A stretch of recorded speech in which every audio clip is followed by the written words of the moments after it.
आपके ज़िले का असली पेपर है वो मिल चुका है। आपके ज़िले में आपके स्कूल में यही पेपर आपको सेम टू सेम देखने को मिलेगा। नमस्कार प्यारे बच्चों, स्वागत आप सभी का आपके अपने YouTube चैनल में। अगर आप कक्षा 12 के छात्र हैं तो इस वीडियो को आपको पूरा देखना है, क्योंकि ये वीडियो आप सभी बच्चों के लिए स्पेशल है। और इस वीडियो के अंदर मैं आपको अर्धवार्षिक परीक्षा हाफ ईयरली एग्जाम 2023-24 कक्षा 12 हिंदी कंपल्सरी हिंदी अनिवार्य का एक ऐसा पेपर बताने वाला हूँ जो आपके अर्धवार्षिक परीक्षा हाफ ईयरली एग्जाम 2023-24 में आने वाला है। अगर आपने इस पेपर को एग्जाम से पहले अच्छे से आपने तैयार कर लिया तो हिंदी के अंदर अर्धवार्षिक परीक्षा 2023-24 में पूरे 70 में से 70 नंबर है वो आप बना सकते हैं। तो पूरा वीडियो आपको देखना है, वीडियो को कहीं पर भी आपको स्किप नहीं करना है। और इस बार जो पेपर में टाइम है, जो समय है, वो आपको 3 घंटे 15 मिनट का मिलने वाला है। और निर्देश है वो आपको जरूर पढ़ने हैं, सभी प्रश्न करने अनिवार्य हैं और सभी प्रश्नों के अंक वो उनके सामने अंकित है। तो पूरा पेपर आपको पढ़ना है, पूरा पेपर आपको तैयार करना है।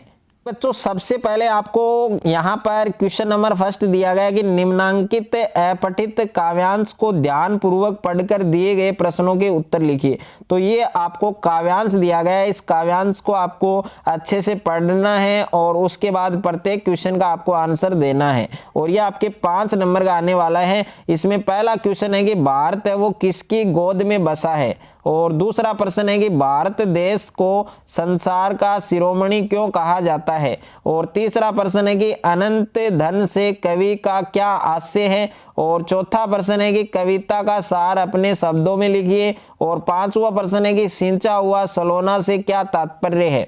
उसके बाद में देखिए नेक्स्ट है आपके दूसरा क्वेश्चन, ये भी आपके 5 नंबर का है। निम्नांकित अपठित गद्यांश को पढ़कर दिए गए प्रश्नों के उत्तर दीजिए। तो प्यारे बच्चों ये आपको गद्यांश दिया गया है, इसमें भी आपको पहले गद्यांश को अच्छे से पढ़ना है, उसके बाद प्रत्येक क्वेश्चन का आंसर आपको लिखना है। तो इसमें पहला प्रश्न है कि गद्यांश है उसका उचित शीर्षक लिखिए। और दूसरा प्रश्न है कि प्राचीन काल में आश्रमों में शिक्षा है वो कैसे दी जाती थी। और तीसरा प्रश्न है कि देश की स्वतंत्रता की रक्षा कैसे संभव हो सकती है। और नेक्स्ट है कि भविष्य के लिए बड़ी तैयारी है वो कैसे कर सकते हैं। और पांचवा प्रश्न है सैनिक शिक्षा से किन गुणों का विकास है वो होता है।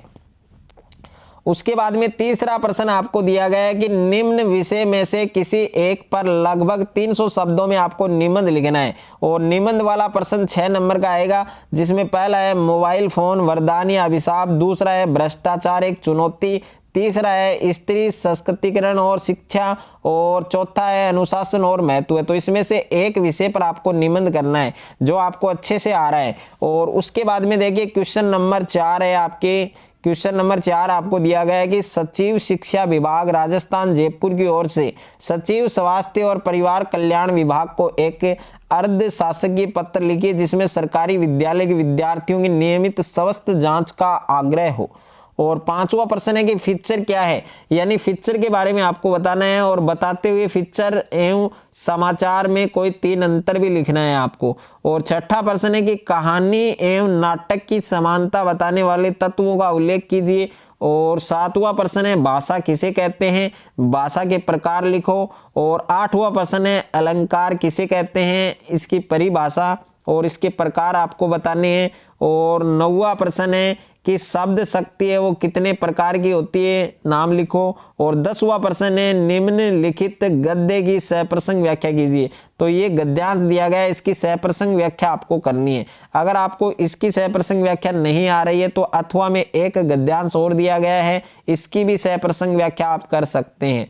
और उसके बाद में प्रश्न संख्या 11 है आपके कि निम्नलिखित पद्यांश की सप्रसंग व्याख्या कीजिए। तो ये आपको पद्यांश दिया गया है, इसकी आपको सप्रसंग व्याख्या करनी है। ये भी आपके 5 नंबर का आने वाला है। और अगर आपको ये वाला पद्यांश नहीं आ रहा है तो अथवा में आपको एक पद्यांश और दिया गया है, इसकी आप सप्रसंग व्याख्या है वो कर सकते हैं। उसके बाद में क्वेश्चन नंबर 12 है कि पारिभाषिक शब्दावली का हिंदी रूपांतरण लिखिए। तो इसमें एक तो है एडमिशन, दूसरा है पोर्टफोलियो। ओके, तो दोनों का आपको हिंदी रूपांतरण लिखना है।